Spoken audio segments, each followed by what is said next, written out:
유월절, 맥초절, 수장절입니다. 성경에 기록되지 아니한 교회 절기가 있습니다. 어떤 절기입니까? 교회가 전통적으로 신앙의 유익을 위해서 만든 절기가 있습니다. 부활절, 성탄절, 신년 이런 게 있지, 그죠? 그런데 오늘 이 맥추감사절은 성경에 기록되어서 하나님께서 지키라 명하신 절기입니다. 왜 하나님께서는 이 절기를 이스라엘 백성들에게 지키라 하셨을까? 출애굽하고 시내산에서 십계명을 받고 또 하나님께서는 출애굽기 23장 이후에 보면은 법을 주십니다. 어떤 법을 주시는가 하면 제사장의 법, 이 종교의 법을 주시고요. 이어서 레위기로 가면은 그 국가의 법, 시민 생활의 법 이런 것들을 쭉 나열해 주시면서 종교의 법과 국가의 위정자들의 법과 또 시민들이 백성들이 어떻게 살아야 되는가에 대한 법을 제정해 주시고 이제 민수기로 넘어가서 민수기에서는 하나님의 말씀을 받은 이스라엘 백성들이 법을 받은 하나님의 백성들이 이제 광야에서 가나안 땅을 향해 나아가는 것을 설명해 줍니다. 그리고 가나안 땅에 들어가서 이 법대로 이스라엘 백성들이 살았고 또 이 법대로 살아서 그 수많은 고통과 어려움의 문제가 있었지만 지금 이스라엘 백성들은 당당하게 독립한 독립국가가 되어서 전 세계의 모든 영역에 영향력을 미치는 소위 말하는 세계를 쥐고 있는 민족이 되었습니다. 그 이스라엘 백성들이 이렇게 세계를 조그마한 나라입니다. 대한민국의 경상남도 땅밖에 안 됩니다. 인구도 1000만 정도의 이스라엘 백성들이 세계를 지배하는 민족이 된 이유가 어디 있을까? 많은 사람들은, 연구하는 사람들은 이 모양 저 모양으로 학문적인 것을 통해서 말하지만 간단합니다. 오늘 본문에 있습니다. 무엇을 지키라 했습니까? 유월절을 지키라. 이는 이스라엘 땅, 애굽 땅에서 너희 이스라엘 백성들을 구원해낸 그날을 기억해라. 그리고 맥초절을 지키라. 수장절을 지키라. 그리고 내 앞에 나올 때는 뭐 하지 말아라? 빈손으로 오지 말아라. 이 절기를 지킬 때에 어떻게 절기를 지킬 것인가? 아주 명료한 이 말씀이 이스라엘을 지금 이스라엘 되게 했습니다. 이스라엘이 우리 민족의 역사와 버금가는데 얼마나 많은 시련과 고통을 당했습니까? 우리 민족도 5000년 역사 중에 근 1000번을 외침을 통해서 전쟁을 한 고난의 민족인과 동시에 이스라엘 백성들은 저 가나안 땅으로 나아가면서 광야 생활과 정착하면서 독립을 하기까지의 그 삶은 처절했습니다. 그러나 하나님의 말씀을 붙들고 순종한 결과는 지금 세계에서 어떤가는 민족이 되어 있음을 우리가 압니다. 이스라엘 백성들은요, 하나님을 섬기는데 어떻게 섬깁니까? 단일 신관이라고 해서 성부 하나님만 섬깁니다. 성자 하나님, 성령 하나님은 섬기지 않습니다. 그래도 구약의 하나님의 말씀을 붙들고 지키니 하나님께서 저런 세계에서 뛰어난 민족으로 삼으셨는데 우리 기독교를 신앙으로 삼는 우리 대한민국, 우리 성도님들은 더 성경에 정확한 성자 하나님, 성령 하나님을 믿으면서 온전한 삼일째 하나님을 섬기는 민족이요, 교회요, 우리 성도들이기 때문에 따라합시다. 이스라엘 백성들이 받은 복보다 더 큰 복을 누리고 누려야 됩니다. 성부 하나님만 섬기는 구약만 믿어도 저렇게 잘 사는데 성부, 성자, 성령 하나님, 온전한 하나님을 믿는 우리 기독교의 신앙을 가지고 있다면 우리는 어떻게 살아야 된다고요? 더 풍성한 삶을 살아야 됩니다. 아멘. 아멘. 오늘 왜 맥주절을 지켜야 되나? 요새 뭐 보리도 심지 않냐고 이렇게 산업사회, 정보사회에 지켜야 되는가 질문하는 사람들이 있습니다.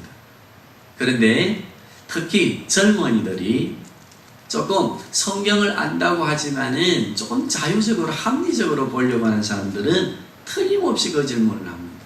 그런데 오늘 본문을 한번 보십시오. 왜 지켜야 되는가 하면은요, 우리를 구원해 내신 예수 그리스도를 정말 감사하고 우리를 구원해 주신 그 은혜에 정말 기뻐하며 우리는 살아야 되기 때문에, 그리고 구원의 은혜에 감사하며 사는 우리는 어떻게 살아야 되느냐 할 때에 맥주절과 수장절, 다른 말로 하면 상반기와 하반기 1년의 전체의 삶을 예수님께서 나를 구원하시고 이 땅을 살게 하신 것을 감사하는, 감사함으로써의 삶을 살도록 하시기 위해서 우리에게는 맥주절과 그리고 수장절로 예표되어지는 추수감사절을 지키게 됩니다. 아멘. 왜 우리가 맥주절과 추수감사절을 지킨다고요? 6월절, 여기 무교절로 나와 있는데 무교절과 6월절은 무엇을 의미하는가 하면 예수님을 통해서 우리를 구원해 주신 그 은혜를 감사하지, 그죠? 그러면 예수님을 통해서 우리가 애국 땅에서 이 세상에서 구원받은 백성이 되었다고 한다면 이제 구원받은 백성으로서 이 땅을 살면서 뭘 해야 되느냐? 거기에 감사하며 살아가는 겁니다. 아멘. 늘 부족해서 허덕이지 말고 감사하고 만족하고 인도하심에 대하여 또 영원한 하나님의 나라를 소망으로 삼으면서 살아야 된다고 하는 것을 고백하는 이 감사의 삶, 그것을 위해서 우리는 절기를 지키라고 말씀해 주셨고 우리는 또한 절기를 지키고 있습니다. 아멘. 어떻게 절기를 지키라고 했습니까? 복잡하지 않습니다. 그래서 이 진리는 복잡하다, 복잡하지 않다? 진리는 단순합니다. 진리의 속성이 있습니다. 단순하다, 불변한다, 변치 않는다. 아멘. 그리고 인격적이다. 이 세 가지 요소는 진리의 3대 요소입니다. 아멘. 시작. 단순하다, 변치 않는다, 인격적이다. 그래서 온전하신 진리는 우리는 예수님이라고 하는 것을 믿습니다. 아멘. 성경에 오늘 보니까 구원의 은혜에 감사하고 절기를 지켜가는 은혜의 감사의 의미를 아는 사람은 하나님 앞에 올 때 뭐 하지 말아라? 빈손으로 오지 말아라. 예물에 대한 것을 제가 설명을 드렸습니다. 예물을 드리는데 이유가 많고 힘듭니다. 이 자본주의 국가에서 우리가 자본에 우리 인생을 맡기고 사는 우리에게는 가장 힘든 것이 예물을 하나님 앞에, 이 돈을 하나님 앞에 드린다고 하는 이게 굉장히 힘듭니다. 합리적으로 드리는 사람, 이기적으로 드리는 사람, 계수하면서 드리는 사람, 고민하면서 드리는 사람, 대충 드리는 사람, 막 계산하면서 굉장히 유형도 다양합니다. 그런데 오늘 주님께서 우리에게 말씀하신 이 말씀대로 우리가 예물을 드려서 구원의 은혜에 감사하는 날마다의 삶을 우리가 살아가게 되면 우리도 이스라엘 백성들보다 더 큰 은혜의 복을 누리면서 살게 된다고 하는 것은 말씀을 드렸습니다. 아멘. 어떻게 우리는 예물을 준비해야 되는가? 6월절의 예물은 주의 날과 동일합니다. 구원의 날이기 때문에 우리는 감사의 예물도 드리고 주일날 11조도 드리고 합니다. 그런데 맥주절의 예물은 1년에 추수감사절의 예물과 두 절기를 드리는 예물이니까 이 예물은 이스라엘 백성들은 어떻게 하는 것 같아요? 준비하는 예물입니다. 상반기 맥주절 감사 예물을 준비하고 하반기 추수감사절의 예물을 준비하는데 왜 매일같이 상반기의 예물을 준비하고 하반기의 예물을 준비할까요? 헌금은 어떤 의미가 있다고 했습니까? 하나님이 나와 함께 계시고 나를 어찌하신다? 통치하시고 나는 누구의 백성이라고 하는 증거라고요? 하나님의 백성이라고 하는 증거라고 말씀을 드렸습니다. 우리 성도님들, 제가 부탁합니다. 우리 복받고 살기를 원하는 것 우리 다 가지고 있지 않습니까? 그러면 하나님의 말씀을 통해서 복을 누리는 삶을 살아야 되겠습니다. 하루에 500원도 좋습니다. 100원도 좋습니다. 매일같이 맥주절을 준비하는 예물을 준비해 보시고 그리고 맥주절기 하나님 앞에 그 예물을 드리십시오. 추수감사주일 하반기에 그 예물을 모으시고 그리고 그 예물을 드려보십시오. 예물은 하나님 은혜에 감사하고 하나님이 나를 다스림에 감사하고 내가 하나님의 백성으로 사는 것을 기뻐하며 드리는 관계에 증거 삼는 예물이니까 기억하시고 우리 성도님들 준비하면서 하나님 앞에 드릴 수 있기를 바랍니다. 예물 많습니다. 제가 우리 교회가 간단하게 예물을 드린다 하지만은 그래도 기도할 때 보면은 11조, 감사, 전도, 성교, 구제, 지모, 생일, 많아. 주일, 주정, 성미 한 10가지는 되는 것 같아. 그런데 30가지가 넘는 교회에 비하면 적다 그지요? 그런데 또 우리가 금요 예배에 드려야 되고 그리고 또 오늘 맥주절과 추수감사절에 준비를 해야 되고 예물 드리다가 볼일 다 보겠다. 그러나 약속이 있습니다. 왜 예물을 드리라 했는가? 거기에 우리는 꼭 기억해야 될 것이 뭔가 하면 첫째, 하나님께서 우리에게 구원의 은혜에 대한 것을 계속해서 감사하고 그리고 감사함으로 세상을 이기도록 하시는 힘을 주시기 위해서입니다. 그리고 두 번째는 뭔가 하면 하나님께서 우리를 향하신 복을 계획하고 계시는데 만세전에 신령한 복으로 구원의 복을 허락하시고 구원받은 백성에게 주시는 복을 계획하고 계시는데 그 복을 받는 길이 무엇일까? 하나님과의 관계적 증거 삼는 그리고 이웃을 구제하며 돌아볼 수 있는 예물 드림을 통해서 우리에게 뭘 주시기 위해서인가 하면 복의 복을 더해 주시기 위해서임을 기억해야 됩니다. 우리 성도님들, 다단계나 요새 사기치는 사람들 10,000원을 투자하면 이제 문자 옵디다. 10만원을 투자하면 100만원을 벌고 100만원을 투자하면 500만원을 법니다. 라고 하는 거기에도 귀가 솔깃해서 투자하는 사람이 많은가 봐. 그러니까 그런 문자들이 막 들어오겠지, 그죠? 하나님과의 언약적 관계에서 드려지는 예물은 그것과 비교할 수 없습니다. 왜냐하면 씨 뿌리는 비유, 맥주절과 추수감사절을 통해서 비유해 주시려고 하는 풍성함이 뭔가 하면요, 하늘이 땅에 떨어져 썩는 것과 같이 우리가 하나님 앞에 드려지는 그 하늘의 예물처럼 드려질 때 온전하게 드려지면 하나님께서는 거기에 30배, 60배, 100배의 뭘 맺게 하신다? 열매를 맺게 하시고 우리의 삶을 풍성하게 하십니다. 우리에게 주시는 교훈이고 우리에게 주시는 말씀입니다. 성도들아, 복받고 살기를 원한다면 나의 명령을 지키라 하시면서 뭘 주셨는가 하면 법을 주셨어요. 법. 그래서 오늘 주제가 뭔가 하면 재정의 원리, 법을 왜 주셨는가? 자, 우리는 기억해야 됩니다. 그리고 우리 대한민국의 법이 어떻게 만들어지는가를 기억하면서 또한 기도할 수 있기를 바랍니다. 첫째, 법을 주시는 이유입니다. 성경의 법 주시는 재정의 원리는 하나님 구원의 은혜를 알게 하시기 위해서입니다. 유월절과 맥주절과 그리고 수장절은 구원의 여정을 설명하고 그리고 법을 주시는데 레위기를 통해서 출애굽기 후반부를 통해서 주시는데 그것은 뭔가 하면 구원받은 백성들이 감사하며 구체적으로 풍성한 복을 누리며 어떻게 살아갈 것인가를 가르쳐 주시는 종교의 법, 국가의 법, 시민들, 백성들의 생활의 법을 주셨습니다. 그 법을 주신 두 번째 이유는 무엇인가 하면 첫 번째가 뭐라고 했습니까? 항상 구원의 은혜를 알게 하시기 위해서다.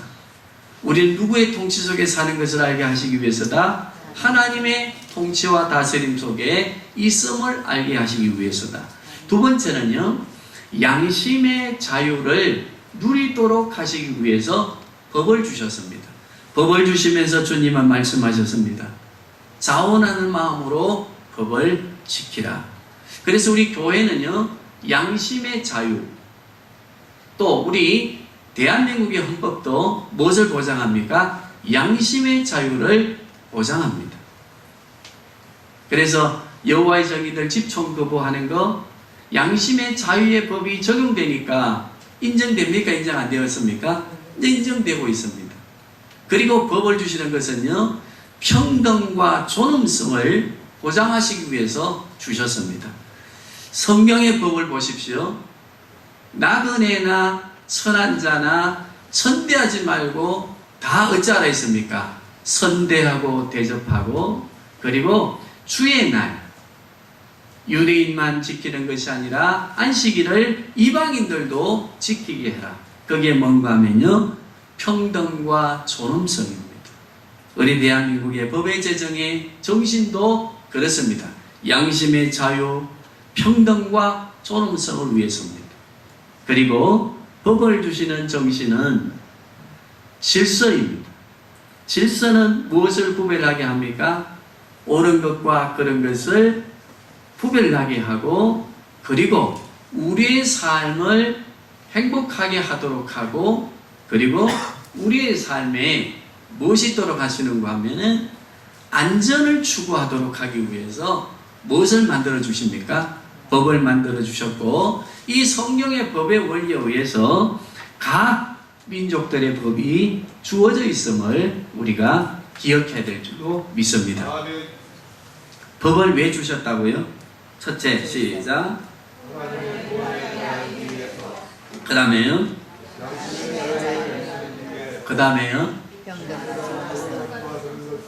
네, 평등과 존엄성 굉장히 중요합니다. 세 가지는 꼭 기억해야 됩니다. 양심의 자유, 평등과 존엄성, 그리고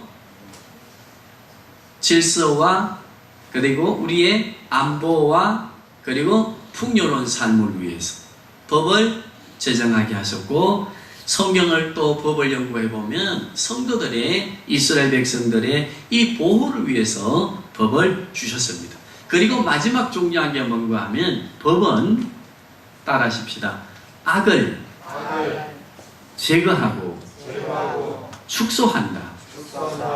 자, 법이 왜 만들어집니까? 악을, 그렇습니다, 제어하시기 위해서입니다.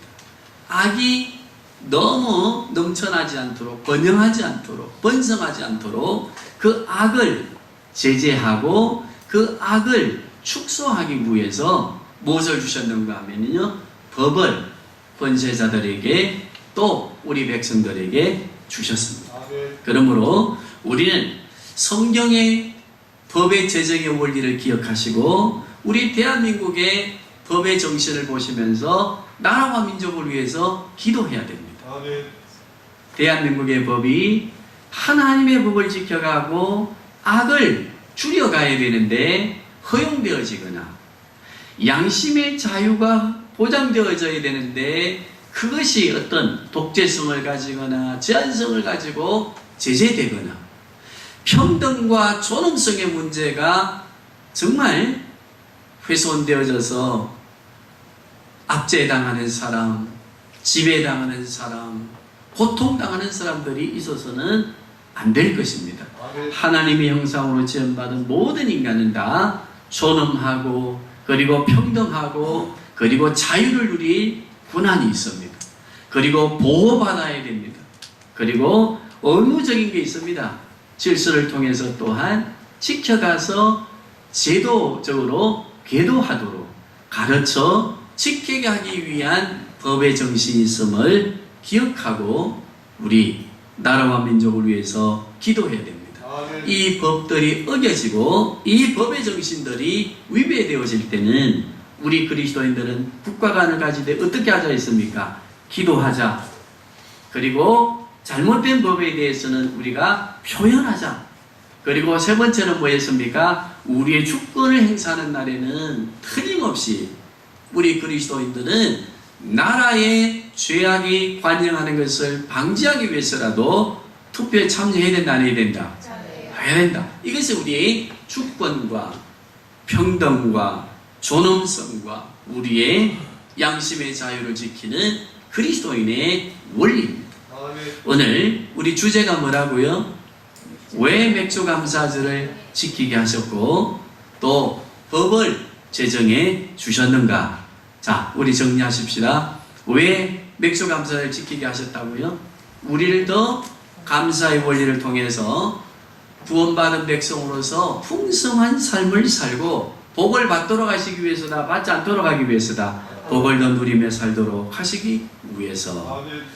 법을 왜 주셨다고 했습니까? 우리가 자유롭게, 평등하게, 존엄하게, 안전하게, 풍요롭게 이 땅을 살아가도록 하시기 위해서 법을 주셨고 또 우리 민족의 법을 주셨다고 하는 것을 기억하시고 나라와 민족을 위해서 기도해야 될 줄로 믿습니다.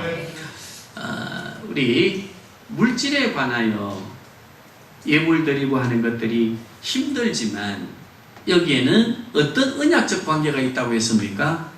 하나님과 우리와의 언약적 관계가 있는데 씨를 뿌리는 농부에 비유하신 것은 갈라디아서 6장 1절에서 6절까지 쭉 보면 또 설명해 놓았습니다. 뿌리는 자 고통이 있어요, 없어요? 고통이 있어요. 그러나 그 열매는 적어요, 많아요? 그렇습니다. 자, 우리가 전도한다고 하는 것, 한 영혼을 위해서 전도한다고 하는 것 힘들어요, 힘들지 않아요? 힘들어요. 그러나 그가 회개하고 주께로 돌아올 때는 그 기쁨이 그분만 전도한 자만 기쁨이 아니에요. 하늘의 천군 천사들과 먼저간 의인들이 함께 기뻐한다고 했어요. 다니엘서를 보면은요, 하늘의 별과 같이 빛나는 영광에 대해서 설명하고 있습니다. 왜? 한 영혼의 천하보다 귀하기 때문에 그렇습니다. 우리 성도님들, 이 맥주감사절과 법의 원리를 이해하시면서 우리가 나라와 민족을 위해서 기도하고 우리의 풍성함을 위해서 살아가고 또 한 영혼의 구원을 위해서 우리가 썩어지는 하늘의 미랄이 되어지는 삶에 최선을 다하는 우리들의 삶이 될 수 있기를 바랍니다.